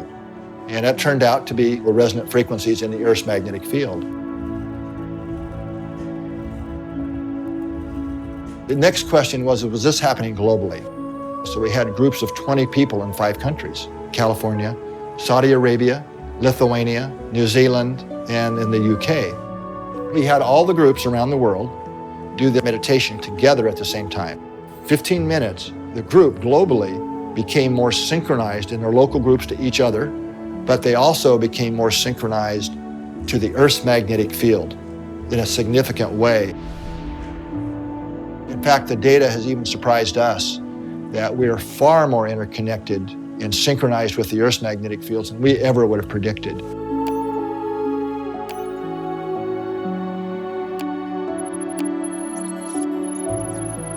Back in 2008, I decided to see if we could use our consciousness to lower violence in war-torn areas. So we decided to send intention over 8 days to Sri Lanka, which at the time was going through a 25-year war. You can scroll down this page and look at the data of the peace intention in Sri Lanka. You can see there's a fairly steady trend away from what should be just a horizontal random walk along that black line in the middle of the graph. What is the significance of it being sort of under the line? Does that mean anything? We've seen that numerous times. In fact, it's now become a kind of prediction that we make for great mass gatherings of people. The really weird thing about this is that people aren't gathered. They're actually sitting in front of their individual computer screens everywhere in the world. We had participants on this experiment from about 80 countries around the globe. What was really interesting was that a few months after that, that 25-year intractable war was over. Did we do this? What you need to do in order to start claiming that maybe consciousness had an effect is repeat over and over and over again. So we replicated it for the first time in 2011 to mark the 10th anniversary of 9/11. We'd send intention to lower violence in 2 southern provinces in Afghanistan. What did you find? We found the same, Lynn.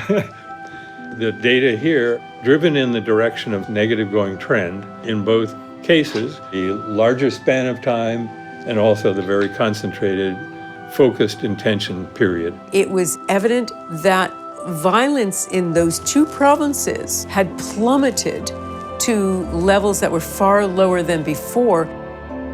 So that was fascinating, and we ran one in Washington, D.C. Again, we lowered violence by about 1/3. That was just really confirmed again in September, October 2017, sending intention to lower violence in an area of St. Louis, the most violent street in America. In this case, we have a little bit of a positive trend, but then it takes on the very characteristic negative trend that we've seen for these kinds of experiments.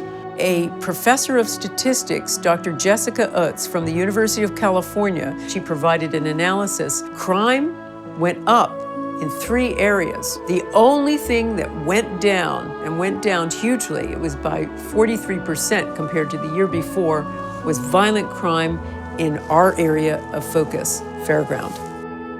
It really says a lot about what group mind could possibly be. Everybody has always understood that we're connected in this way. Consciousness is not just an electrical activity in your head, but it is a kind of wonderful composition of heart and mind and soul and spirit. When you put that all together, what we find is that science, using the best techniques of the 20th and now the 21st century, has borne out the deepest truths of our most cherished and ancient spiritual traditions, saying we are connected to one another, we're connected to all things, and what we think and what we feel is important in our lives, it's important in this world.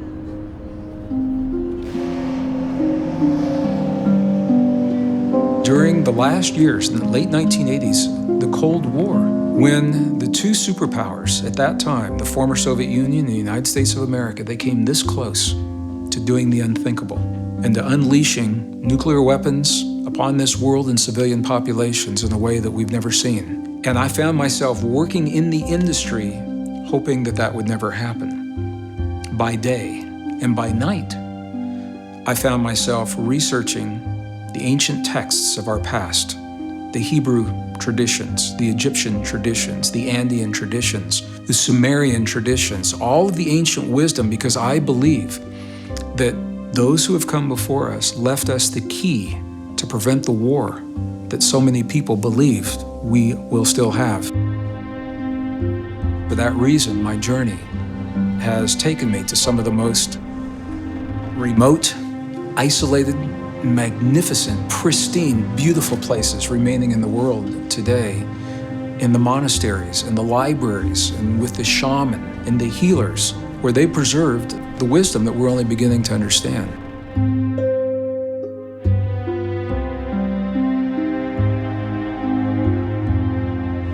One evening, I climbed to the top of Mount Sinai, and I was alone, and as the last rays of the sun set behind the desert, the beauty overwhelmed me.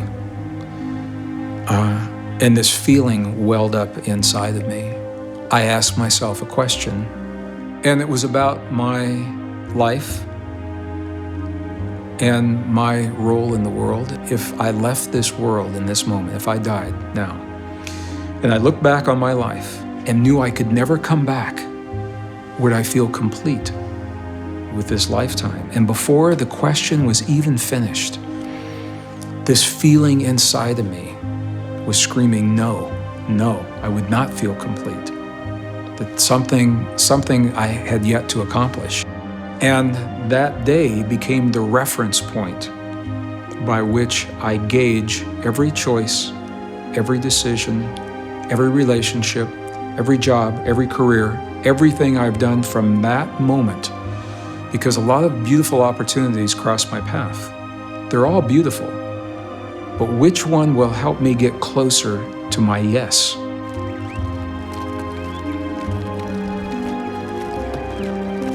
We now come to Qumran, the place where over 960 documents ultimately were found. Some of them 2,200 years old. One of the most powerful documents, the War Scroll. It says that from the time the first humans have walked this earth, there have been beings who are what are called the Watchers. The Watchers are the ones that record with objectivity the sons of lightness and the sons of darkness. In the end, one last great conflict between darkness and light. And the texts give us a choice. Will we perpetuate this cycle of darkness, suffering, and war?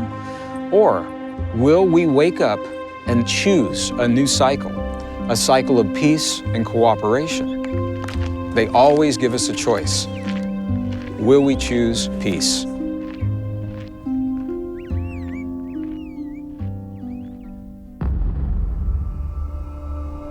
On one platform, there's what we will call dark consciousness. On one other platform, light consciousness.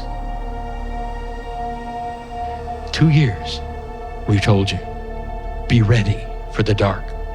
It will not give up without a battle. And now the battle is here.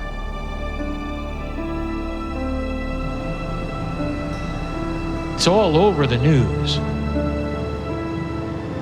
Everything that they are doing is calculated to scare you to death. Fear is black. If you shine your light and staying out of fear, the whole world will be brighter for it. Nothing can survive your light. Nothing.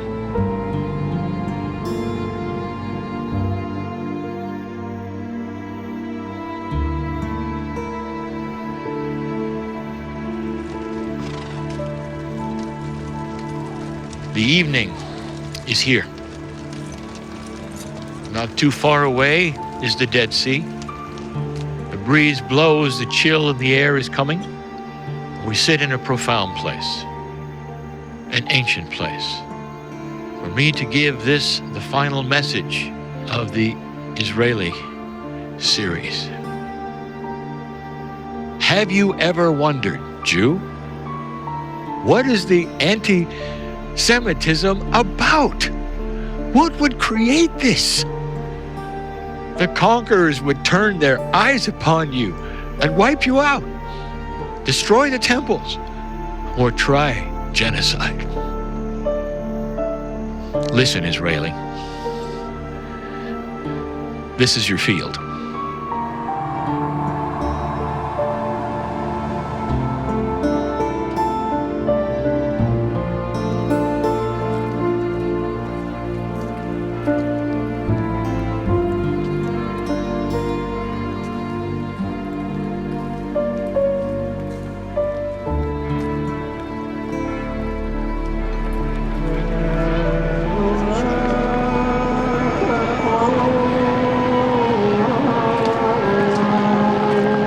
And so it is we start the journey. The city on the hill is where you are. This is and always has been the symbol for the new Jerusalem in a world of peace.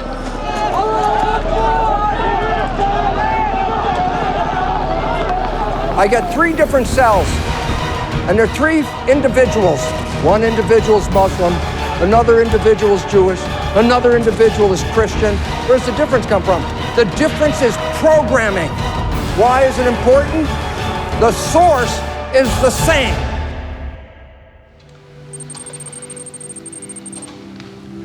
All the channels we've given you in the last week have been profoundly given in love. In love. The term the chosen ones refer to the Jews, chosen to bring this planet a monotheistic God, a one God, that the one God would then be seen by the planet, and eventually the entire planet would be unified with one God.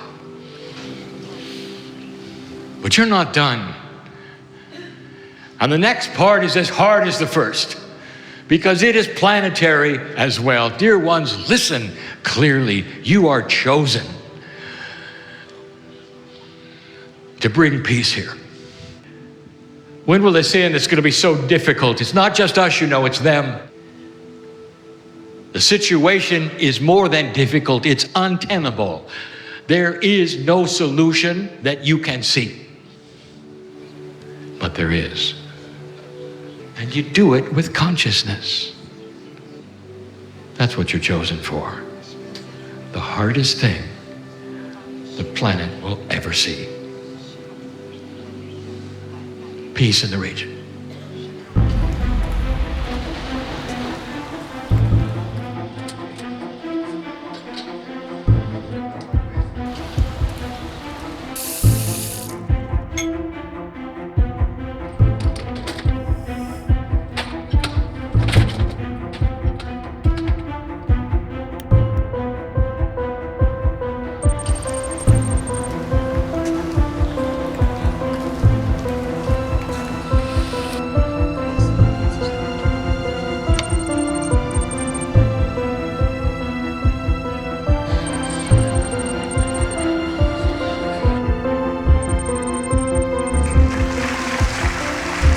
ערב טוב לכולם. מסע אל חיר אל-ג'מיע. עשרות אלפי אנשים עומדים להצטרף לנו ממש בעוד 10 דקות. כל העולם, מעיראק, מאיראן, ממרוקו, ברזיל, פיליפינים, ארצות הברית, איפה לא? כולם עם כוונה אחת. כולם מענייה משתרקה. שלום במזרח התיכון. סלאם בשרק אל-אוסט. דוקטור בהדורי מאינדיה, מהודו, מבקש לברך אותנו. Good wishes to you and to everyone. Blessings and love to Israel and all surrounding countries. So God bless you all. Is Jerusalem on? Jerusalem is on. There. Yes. Hi, Jerusalem. We have people from so many different countries. Saudi Arabia. Yes, there they are. We've got the UAE. We've got Abu Dhabi. Let's see you. And we've got Tunisia from Saffras. We've got Bahrain. We've got Kuwait City. We have Jordan. Amen. Yeah. Oh, the loud ones from Jordan. And we've got Oman, Muscat. So we have people from all over the Middle East coming together, Arabs and Israelis, for a historic event. And we also have many thousands of people from all over the world participating on YouTube. One of the people responsible for this event is Dr. Salah Al-Rashed. And thanks to him, we are broadcasting in southern England in Smartway Studio. So are you ready to begin now, everybody? एक चिंतन करिए कि एक स्वर्णिम आभा इस पृथ्वी पे चारों ओर फैल रही है. Our intention is to lower violence and restore peace in the old city of Jerusalem by at least 10% or more. Imagine it with your 5 senses. See people putting down their weapons. See people restoring peace there. See people hugging each other, hugging strangers, reaching across the aisle. Hold those intentions in your mind as you imagine yourself holding the hands of everyone on either side of you. If you're watching on YouTube, imagine you're holding the hands of everybody, all the thousands of people on this call.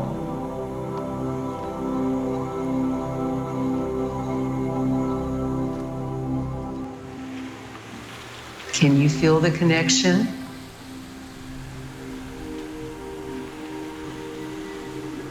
Are you seeing peace?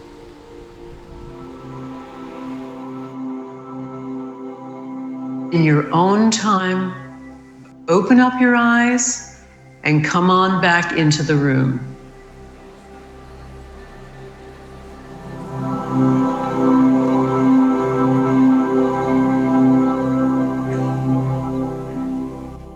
Would anybody like to talk to us about how that felt? Yes. So we have someone from Amman. Amman. How are you? It is amazing experience. We all here crying, our tears falling down. Like a commercial that you see on the road, and it was written, the peace is already here. Yes. Jeddah in Saudi Arabia. I saw myself there. I felt very strong love for the Jews, in spite of our raising up to hate the Jews. We live in Jerusalem. We know it personally. This is so emotional. And I've seen the 4 quarters of the old city as the 4 rooms of my personal heart. Yes, you're on Abu Dhabi. Israelis are dancing, the Palestinians, they hug each other, and we are with the Israelis, like we share peace and love. Tunisia. Yes, Tunisia. I saw a lot of children running, and there is a lot of loud voice of laughing. You took me to the place I really love. I saw them, funny days, and lots of people laughing. Lots of joy and happiness. I wish I could stay there. I wish I didn't come back. My name is Lady from Jerusalem. It's so overwhelming, the possibility to be connected with you, our sisters in Amman and in Damascus and in Iran and all over. We are thousands saying enough. It's about time to unite. We are one. It's time of compassion. My name is Fatima Salemi, and the peace in Arabic means salam, and my name is Salami. So I feel in peace, I feel in love, I love you, or God is my God. I love you.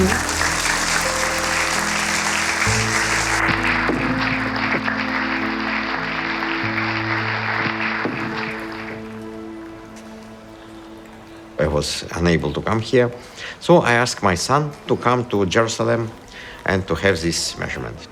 The moment when signal increased was at Jaffa Gate, and it was after people finished meditation. There is no war between us. There is only love. Number one, it was beginning of the experiment. But then after they had this collective meditation, it increased tremendously, really big difference. And number three, it is same place but measured a year before, but it's very unstable signal. It means that under the influence of collective meditation of people, we have balancing of environment.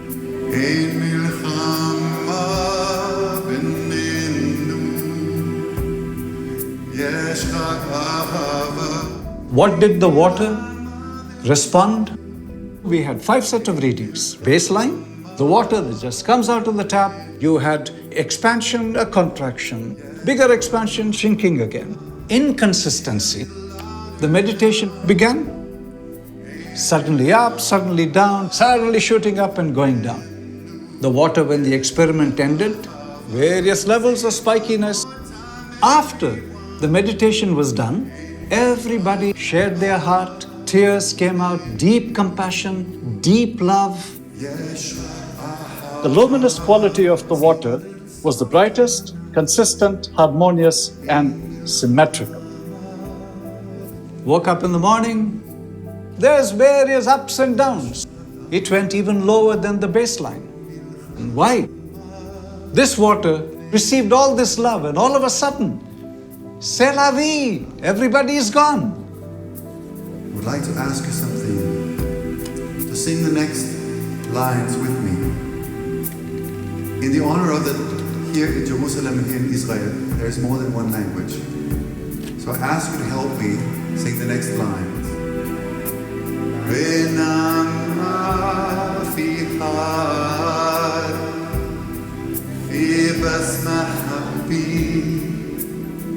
Sing it again. When Dr. Baduri started chanting, instruments Sputnik staying in the same room was able to detect decrease of parameters. When he started silent meditation, it was even much stronger. When people meditate, it decreases the level of radioactivity, it decreases the level of noise, electromagnetic noise, and it makes everything much more harmonized. You can sing both, come.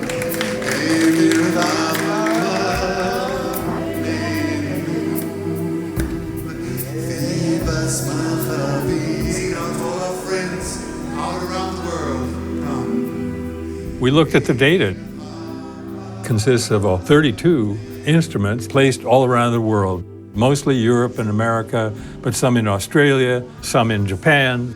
And you can see in this case, very characteristic trend exactly during the event itself. What your work does that's so amazing is Western mind needs proof.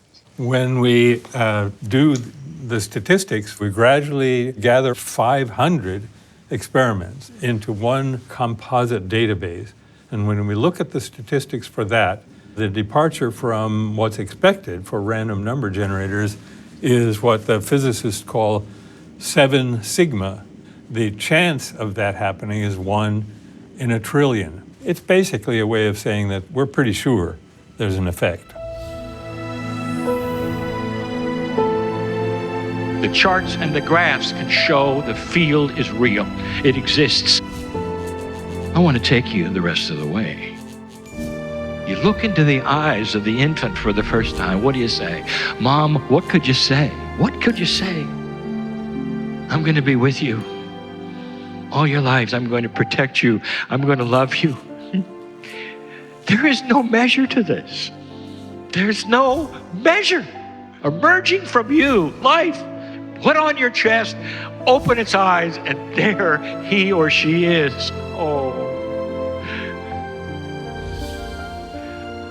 The scientists can't go there with the charts and the graphs and all that they have, but I can, you see. You came for science, you're getting love. And then you find out that love may be a complement of science. That's why I came. Perhaps that's why you came too.